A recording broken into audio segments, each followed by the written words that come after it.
Purihin ang Diyos, purihin ang ating Panginoon. Bakit kailangan nating maglaan ng panahon para sa Diyos?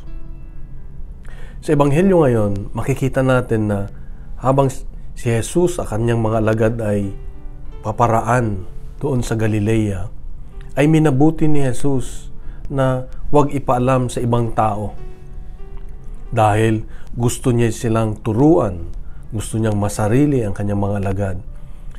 At sabihin ang mangyayari sa kanya, ang pagpapakasakit, pagkamatay at muling pagkabuhay. Sa ating buhay, malimit tayo ay gustong masarili ng Diyos para tayo ay magabayan. Kung si Jesus nga ay kailangang pumunta pa sa ilang na lugar, sa bundok para lang makausap ang kanyang ama, tayo pa kaya?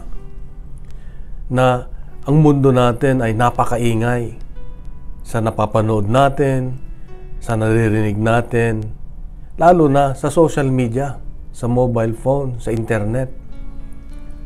Kaliwat kanan ang tinuturo sa atin. Pero ang paglalaan ng Diyos, ang paglalaan ng oras para sa ating Panginoon ay napakahalaga.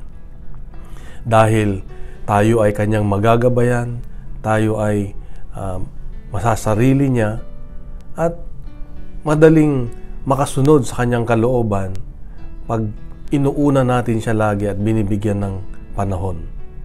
Magandang ehemplo ay yung pagdalo sa banal na misa, pag-attend sa mga prayer meetings, o pagbisita sa Blessed Sacrament, o pagpunta sa isang lugar na tahimik na kung saan kayo lang ng Diyos ang nag-uusap. Malimit tayo ay salita ng salita, pero mas maganda rin yung pakinggan natin ang Diyos, bigyan ng time na makinig sa Kanya. Dahil tayo ay Kanyang, malalaman natin ang Kanyang paggabay, ang Kanyang kalooban.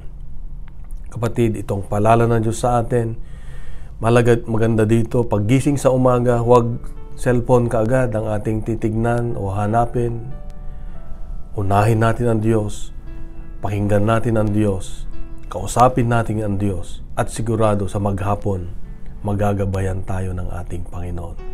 Kapatid, mahal ka ng Diyos, mahal ako ng Diyos. Mahal tayo ng Diyos. Ano man ang mensahe niya sa atin, nawa may isabuhay natin. Isang pagpalang araw at pagkalat natin ang mabuting balita. Ang mabuting balita ay walang iba kundi ang Diyos, ang kabutihan ng Diyos at pagmamahal niya. Isang mapagpalang araw.